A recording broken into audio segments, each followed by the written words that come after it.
सभी साथियों को मेरा नमो बुद्धाय, जय भीम, जय मूल निवासी। साथियों, डॉक्टर बाबा साहब अम्बेडकर के दृष्टिकोण में बुद्धिज्म, इस सीरीज का ये 18वां एपिसोड है। पिछले एपिसोड में हमने देखा कि सिद्धार्थ गौतम ने समाधि और ध्यान साधना के मार्ग का अध्ययन किया, तपस्या के मार्ग का अध्ययन किया, और उसके पहले के एपिसोड में हमने देखा कि उन्होंने आड़म काड़म ऋषि द्वारा जो कपिल के सिद्धांत बताए गए थे उन सिद्धांतों का अध्ययन किया, जिनमें से 3 शिक्षाओं को उन्होंने ग्रहण किया था।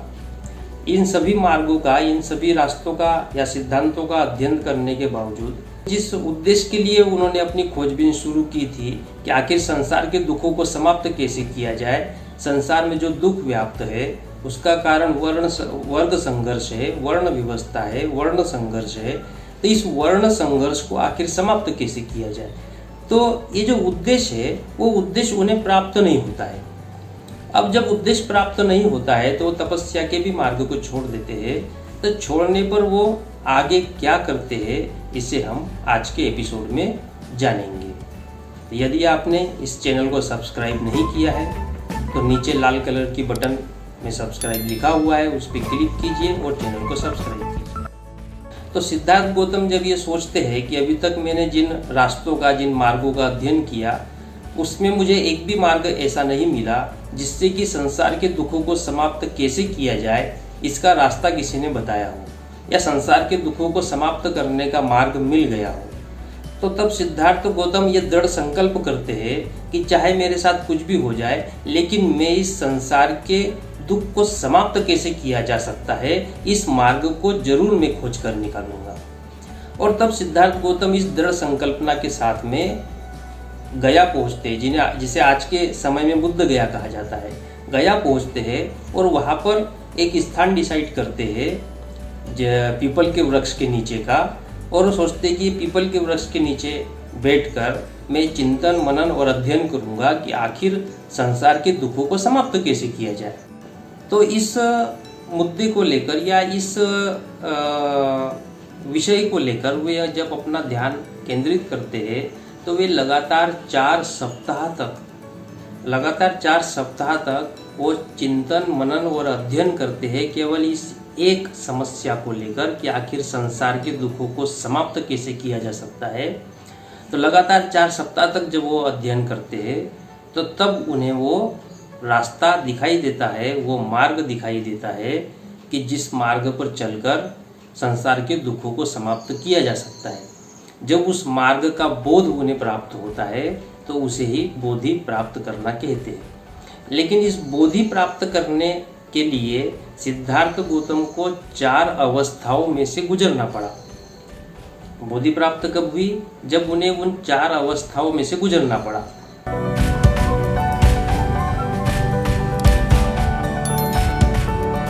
पहली अवस्था विचार प्रधान थी।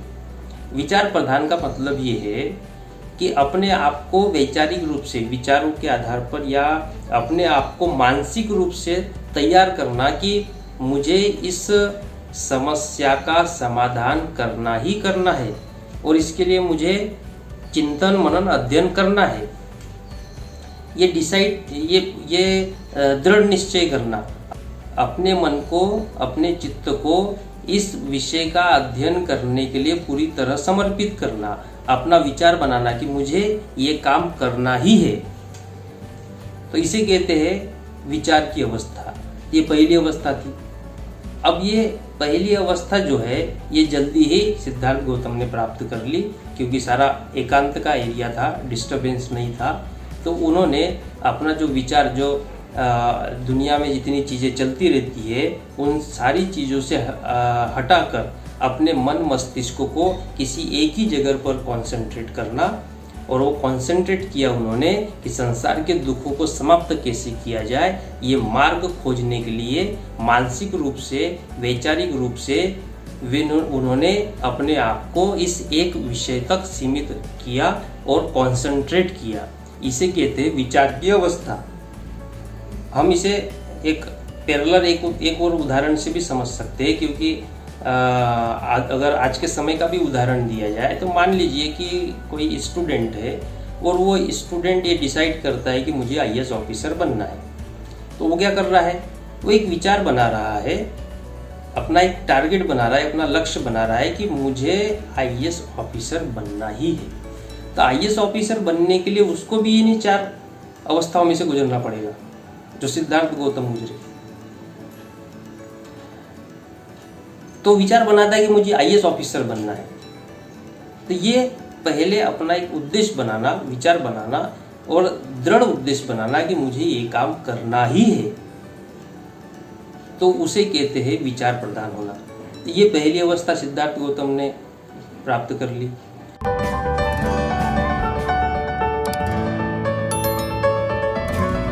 दूसरी जो अवस्था थी वो अवस्था थी एकाग्रता। तो एकाग्रता की अवस्था को भी सिद्धार्थ गौतम को पार करना था। अब ये एकाग्रता की अवस्था क्या है? एकाग्रता की अवस्था का मतलब है कि अपने मन मस्तिष्क को उद्देश्य के लिए कंसंट्रेट करना, एक ही जगह पे अपना मन मस्तिष्क लगाना, क्योंकि डिस्टर्ब करने वाली बाह्य चीज भी होती है और आंतरिक भी होती है।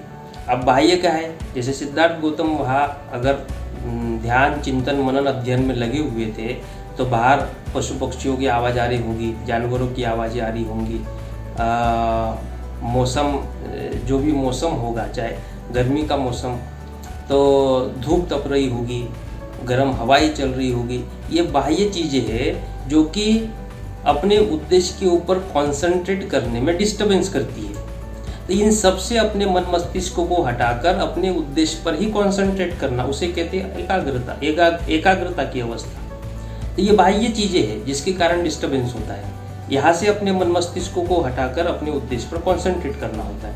इसी तरह एक आंतरिक भी होती है कि जिसमें व्यक्ति को मोह माया या अपने माता की याद आ रही है, पिता की याद आ रही है, अपने पुरानी किसी कोई लम्हे याद आ रहे हैं, पत्नी की याद आ रही है, बच्चे की याद आ रही है।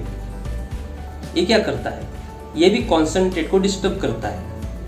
हम कंसंट्रेट करना चाहते हैं किसी एक विषय पर, लेकिन हमारा मन इधर उधर भटक रहा है तो कंसंट्रेट नहीं होता, और कंसंट्रेट नहीं होगा तो फिर चिंतन मनन अध्ययन नहीं होगा। अगर चिंतन मनन अध्ययन नहीं होगा तो फिर ज्ञान की प्राप्ति नहीं होगी। तो सिद्धार्थ गौतम ने बाह्य और आंतरिक इन दोनों से जो डिस्टर्बेंस होता है, तो मन मस्तिष्क को कंसंट्रेट किया, ये दूसरी अवस्था थी। इस पर कंसंट्रेट करके मन मस्तिष्क को कंसंट्रेट किया और इस एकाग्रता की अवस्था को उन्होंने पार किया।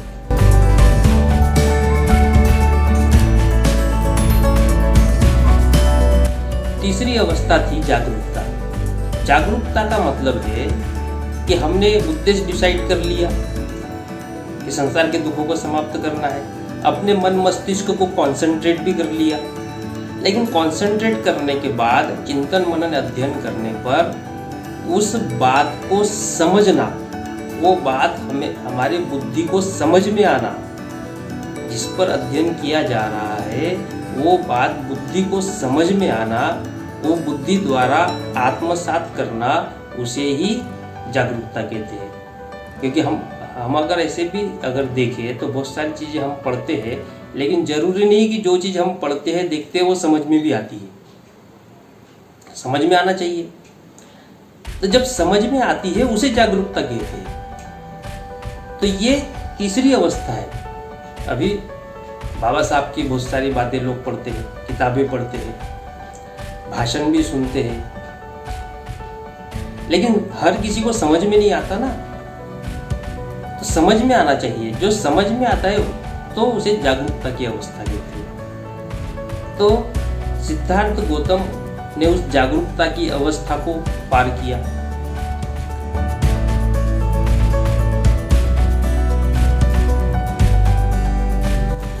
तो चौथी अवस्था है पवित्रता का समचित्तता में शामिल होना और समचित्तता का जागरूकता में शामिल होना। अब ये तो बहुत टेक्निकल बात हो गई, तो इसको अब सीधे इसमें कैसे समझेंगे? इसको साधारण भाषा में अगर समझा जाए तो यहाँ पवित्रता का मतलब है सत्य को सत्य स्वीकार करना और असत्य को असत्य स्वीकार करना। यह पवित्रता का ये मीनिंग है। तो सत्य को सत्य स्वीकार करना, असत्य को असत्य स्वीकार करना और उसको चित्त के साथ में समायोजित करना या चित्त में शामिल करना।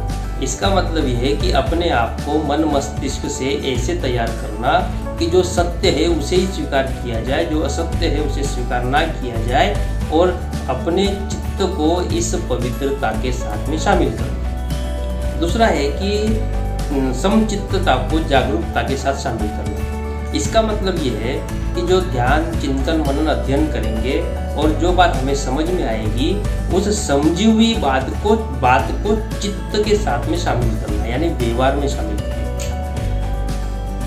उस समझी हुई बात के अनुसार व्यवहार करना। तो चित्त और जागरूकता को इकट्ठा करना और चित्त और पवित्रता को इकट्ठा करना, उसको शामिल करना।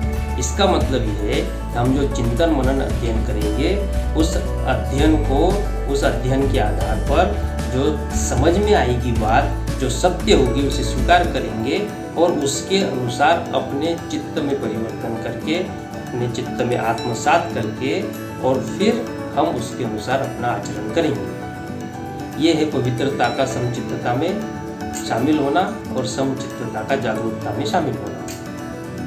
तो ये 4 अवस्थाएं सिद्धार्थ गौतम ने पार की और इन 4 अवस्थाओं को पार करने पर उन्होंने जो संसार के दुखों को समाप्त करने का जो उद्देश्य तय किया था या उसके मार्ग को खोजने का जो अपना उद्देश्य तय किया था, वो उद्देश्य उन्हें प्राप्त होता है, उन्हें वो मार्ग मिल जाता है। और जब उन्हें वो मार्ग मिलता है तो उसे ही कहा जाता है कि उन्हें बोधि प्राप्त हुई।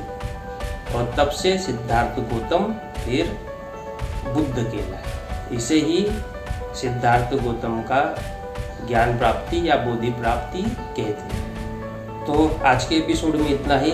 सभी साथियों को मेरा नमो बुद्धाय, जय भीम, जय गुरुदास।